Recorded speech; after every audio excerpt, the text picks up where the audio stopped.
Baik teman-teman, selamat datang kembali. Pada kesempatan kali ini saya akan membahas saham-saham yang potensial untuk naik di bulan Juli ya.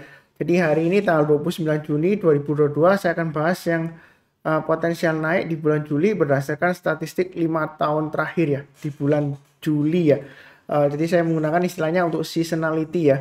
Tapi sebelum itu saya akan umumkan untuk event yang akan datang.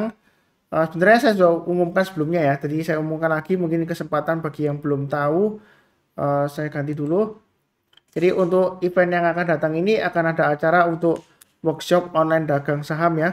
Jadi cara praktis dagang saham, workshopnya akan online, semuanya ada 4 sesi ya. Jadi komplit mengenai analisa teknikal mulai dari basic awal, pemula sampai dengan menengah ya. Jadi ini lumayan komplit. Untuk biaya pendaftarannya sekitar 400 ribu ya per orangnya. Dan untuk pembayaran sebelum tanggal 4 Juli ya. Jadi sebelum Senin tanggal 4 Juli ada diskon khusus 100 ribu ya. Jadi bayarnya hanya 300 ribu per orang. Akan diadakan online lewat Zoom. Jadi 4 kali meeting ya. Sesi 1, 2, sampai 3, sampai 4 ya. Jadi pada 4 sesi. Saran saya sih kalau yang tertarik jangan lupa join ya. Jadi tinggal hubungin aja WhatsApp di nomor yang sudah saya berikan. Kemudian yang belum tahu mengenai workshop saya. Jadi workshop saya itu saya adakan setiap tahun sekali ya. Biasanya sebelum pandemi saya adakan onsite ya, tapi berhubung masih pandemi dan juga masih belum benar-benar aman ya seperti itu ya. Jadi saya sementara masih online. Mungkin kalau onsite mungkin tahun depan ya. Jadi ini hanya sekilas saja sebelumnya di Jakarta 2019 ya. Kemudian Surabaya, ini Yogyakarta, kemudian di Medan, Bali juga ya. Jadi saya rutin setiap tahun hanya 1 kali ya. Jadi ini kesempatan yang mau daftar, silakan daftar langsung WA aja ke nomor saya ini langsung ya. Jadi biayanya hanya sekitar 400 ribu, tapi kalau daftarnya atau pembayarannya sebelum tanggal 4 Juli ya, itu diskonnya 100 ribu. Jadi hanya bayar sekitar 300 ribu ya. Kurang lebih cukup ya itu pengumumannya. Jadi kita langsung kembali ke materi ya. Untuk saham-saham yang potensial untuk naik di bulan Juli ini berdasarkan statistik 5 tahun terakhir di bulan Juli ya, seperti itu ya. Jadi kalau kita perhatikan di sini untuk saham-sahamnya yang 100% naik ya berdasarkan statistik ya. Jadi bukan analisa teknikal, bukan ya. Bukan berdasarkan bandar juga bukan. Ini namanya seasonality ya. Jadi untuk filenya ini nanti saya akan bagikan ada di video deskripsi di bawah ini ya untuk linknya untuk download filenya. Jadi silakan download kalau ingin tahu daftar lengkapnya, kemudian berapa persentasenya, ini average gainnya atau lossnya ya, seperti itu ya. Passwordnya untuk buka filenya adalah SUNARS, SUNARS ya, SUNARS. Jadi nanti ketika buka filenya dia akan ditanyakan passwordnya 2 kali ya. Jadi tinggal masukkan aja SUNARS. Memang saya password karena saya nggak mau semua orang yang belum nonton videonya ikutan buka filenya seperti itu ya. Jadi hanya khusus saja yang sudah nonton. Tapi sebelumnya saya akan bahas yang video yang sebelumnya sudah saya buat ya. Jadi saya sebelumnya sudah ada bikin video mengenai seasonality untuk bulan Juni ya. Ini saya perlihatkan aja. Ini sebelumnya yang saya buat ya. Jadi dari kurang lebih data 10 saham di sini ya yang berhasil naik untuk di bulan Juni ya. Ini yang sebelumnya saya berikan di 25 Mei ya, waktu saya bahas ya. Jadi kalau kita lihat dari 10 saham ini yang naik yang saya tebelin ini ya. Excel, Arto, AGI, TBG, Tower, Java, ICBP ya. Jadi kalau kita hitung probability-nya di sini dari 10 saham yang naik di sini yang sukses ya. 3, 4, 5, 6, 7. 7 saham ya. Jadi lumayan bagus ya untuk seasonality-nya untuk yang di bulan Juni ya. Itu yang waktu saya bahas 25 Mei sebelumnya, video sebelumnya. Jadi untuk yang bulan Juli yang akan datang, sekarang kan saat ini tanggal 29 Juni malam ya. Sudah market sudah tutup. Jadi saya akan bahas saham-saham yang kira-kira potensial di bulan Juli berdasarkan statistik ya. Jadi bukan berdasarkan analisa teknikal ya. Jadi jangan salah paham, bukan berarti pasti 100% naik enggak ya. Jadi artinya dalam 5 tahun terakhir di bulan Juli saham tersebut ini kemungkinan naiknya yang sudah terjadi ya itu 100%. Berarti selalu naik ya dalam 5 tahun terakhir di bulan Juli. Ini average-nya berapa kenaikannya. Nah, apakah akan terulang lagi? Nanti akan saya bahas beberapa sahamnya ya seperti itu ya. Tapi saya nggak bahas semua. Ini kalau ingin tahu, di sini lumayan banyak sih yang 80% ya, yang naik ya. Jadi untuk bulan Juli ini sebenarnya masih cukup bagus ya kalau berdasarkan statistiknya ya. Kalau kita lihat dari 80% sampai 100% ini ada 35 saham, tapi ini nggak semuanya saham ya. Ini ada indeks juga ya. Composite itu indeks, Infoback itu indeks ya. Eh, ini S Mintra ini indeks semua ya. Pokoknya yang lebih dari 4 huruf ya itu kebanyakan indeks ya. Atau yang kurang dari 4 huruf biasanya indeks juga. Em, saya mulai langsung saya pindah ke grafiknya ya. Jadi eh, bentar saya switch dulu. Ini grafiknya untuk yang pertama yang saya bahas adalah MLIA ya. Jadi bagaimana Pak Sunar kira-kira untuk MLIA? Jadi berdasarkan statistiknya di bulan Juli eh, selama 5 tahun terakhir itu dia selalu naik ya 100% ya. Apakah akan mengulang ya? Kita lihat dulu trennya bagaimana. Kalau kita lihat di sini trennya cenderung sideways ya. Tapi sidewaysnya ini di jalur uptrend ya. Jadi seperti itu ya. Jadi apakah masih bagus Pak Sunar potensialnya untuk bulan Juli? Kita tinggal lihat aja area support terdekatnya di sini adalah 2730. Jadi menjelang penutupan, jadi besok kan hari terakhir ya, menjelang penutupan kalau dia masih bertahan di atasnya 2730, kalau mau buy silahkan ya, seperti itu ya untuk MLIA. Kurang lebihnya sih seperti itu ya strateginya ya. Jadi kalau dia masih bertahan di atas 2730 masih ada kemungkinan untuk rebound naik ya. Paling nggak target price-nya di sekitar 3040. Ini sudah pernah saya bahas sebelumnya di area ini sudah saya gambarkan Fibonacci extensionnya 61,8% ya. Kebetulan juga kurang lebih sih ini area resistennya kalau kita gambarkan sih ya kurang lebih sekitar 3000-an ya. Terdekatnya seperti itu ya. 3000 sampai 3040 ya. Jadi masih sideways tapi kalau mau buy on silakan selama bertahan di atas 2730. Tapi perlu diingat kalau dia gagal bertahan di atasnya 2730 ada kemungkinan dia akan koreksi. Jadi jangan berpandangan bahwa wah 100% 5 tahun terakhir di bulan Juli dia selalu naik, pasti akan naik, belum tentu ya seperti itu ya. Jadi tetap pasang stop lossnya. Tapi berdasarkan statistiknya dia naik ya seperti itu ya. Kurang lebih cukup. Berikutnya untuk ASIS. Pertama trennya bagaimana untuk ASIS hardware ya. Nah kalau kita lihat untuk ASIS ini kan dia secara trennya ini masih downtrend ya. Secara gampangnya kan kita lihat di MA20 nya ini masih mengarah ke bawah. Nah untuk ASIS hardware ini saya sudah bahas. Kalau mau buy ASIS hardware ini masih strong downtrend, tapi kalau kita mau buy lebih baik tunggu kalau dia berhasil naik ke atas 840 ya. Barusan kita buy. Kenapa? Kalau buy sekarang itu masih resiko karena kalau kita lihat ke belakang sini ya. Ini mundur banyak ke belakang ya jauh ya. Ini nggak ada candle sama sekali kosong ya. Jadi seperti rumah hantu ya seperti itu ya. Jadi mudah-mudahan aja dia berhasil naik lagi ya ke atas 840. Itu paling cepat kalau mau spekulasi istilahnya tangkap pisau jatuh ya. Boleh dikatakan tangkap pisau jatuh karena ini masih downtrend. Jadi memang di bulan Juli dia statistiknya 5 Juli terakhir dia selalu naik. Tapi belum tentu ya kali ini ya. Kemungkinan selalu ada. Atau kalau mau lebih cepat ya curi cepat ya. Tunggu naik ke atas 810 ya. Ini high-nya di sini ya. High-nya tanggal 24 Juni. Kalau dia berhasil naik ke atas 810 barusan kita buy. Tapi kalau dia belum berhasil kita jangan buy dulu karena dia akan kecenderungan masih testing area supportnya di sekitar 720 ya. Kalau dia naik lagi ke atas 840 boleh tambah lagi atau average up ya. Atau kalau mau spekulasi buy silakan. Berikutnya setiap kelipatan Rp20 ya kalau mau tambah lagi atau average up. Jadi strateginya kalau dia naik kita tambah lagi. Naik ke atas 860 ya kita tambah lagi, average up naik ke atas 880 tambah lagi seperti itu ya. Target price nya sekitar 955 itu yang terdekatnya untuk ASIS hardware.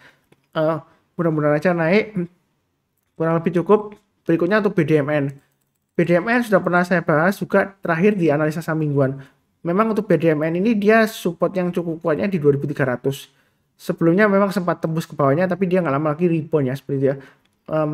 Sebenarnya trading sideways-nya untuk BDMN ini masih cukup menarik. Walaupun memang saham ini lemot ya, lelet ya seperti itu ya.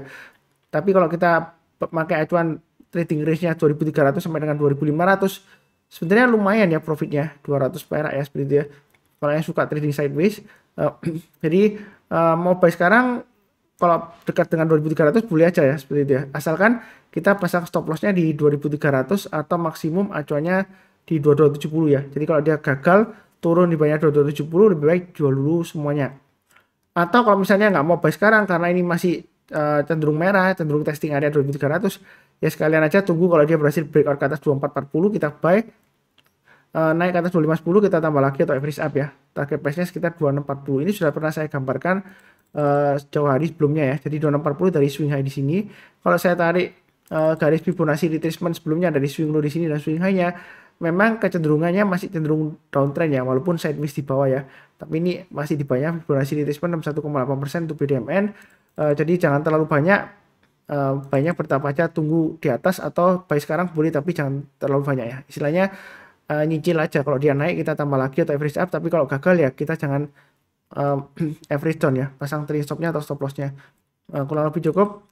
Berikutnya Sido masih cukup menarik ya. Sebentar saya kembali lagi ke Excelnya ya.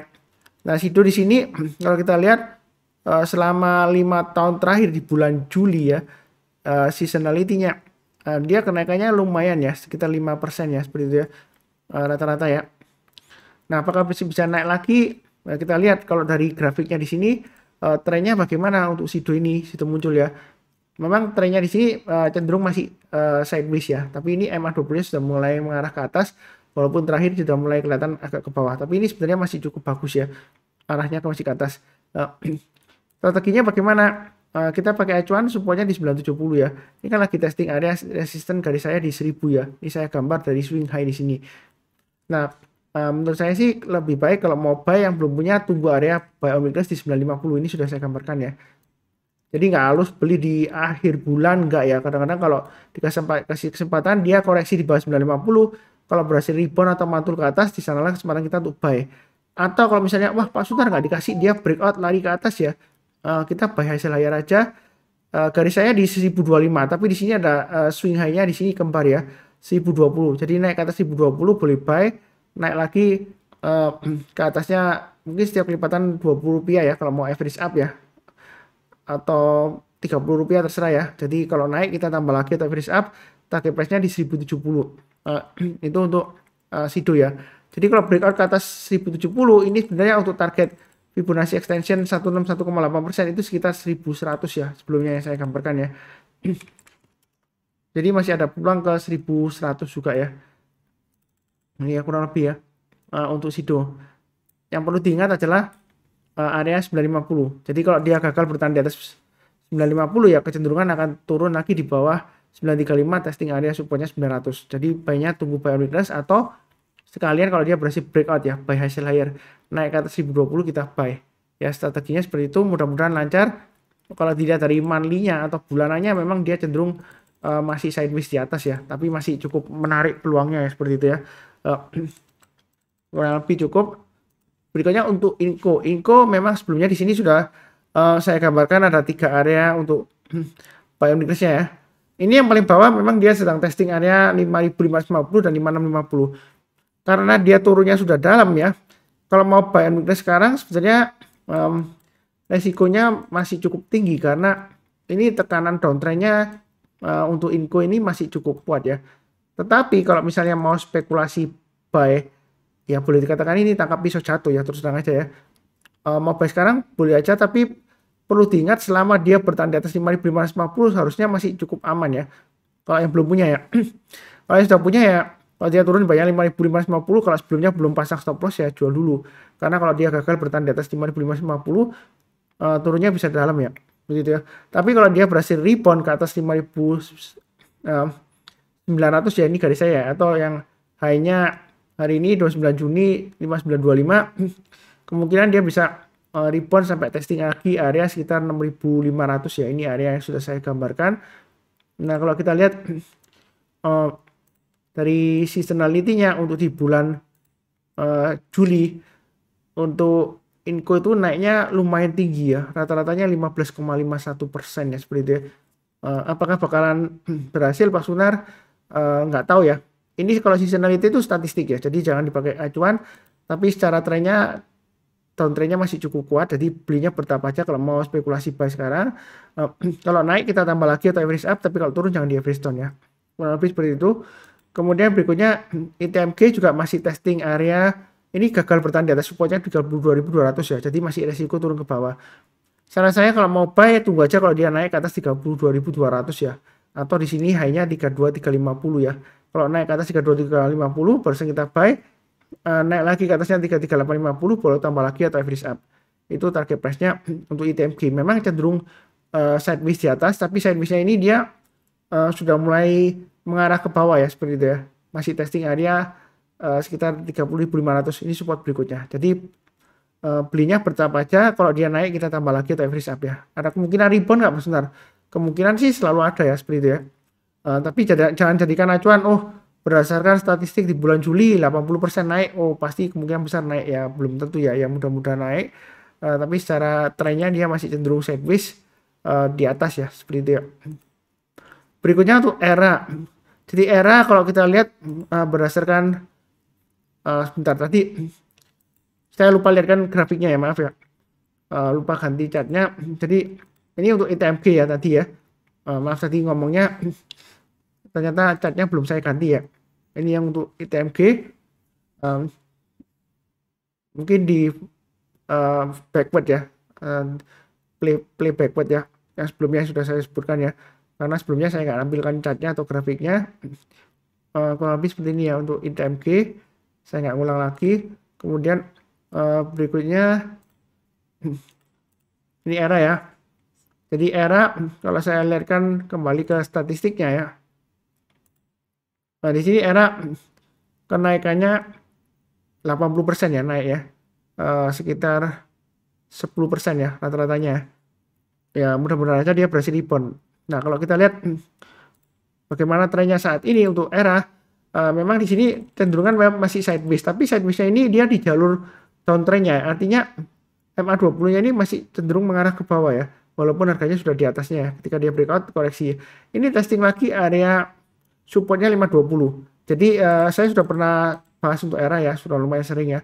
Kalau dia bertahan di atas 520 sebenarnya masih cukup bagus ya potensialnya. Kalau misalnya mau buy on weakness atau istilahnya bottom fishing lah ya, beli-beli di bawah ya.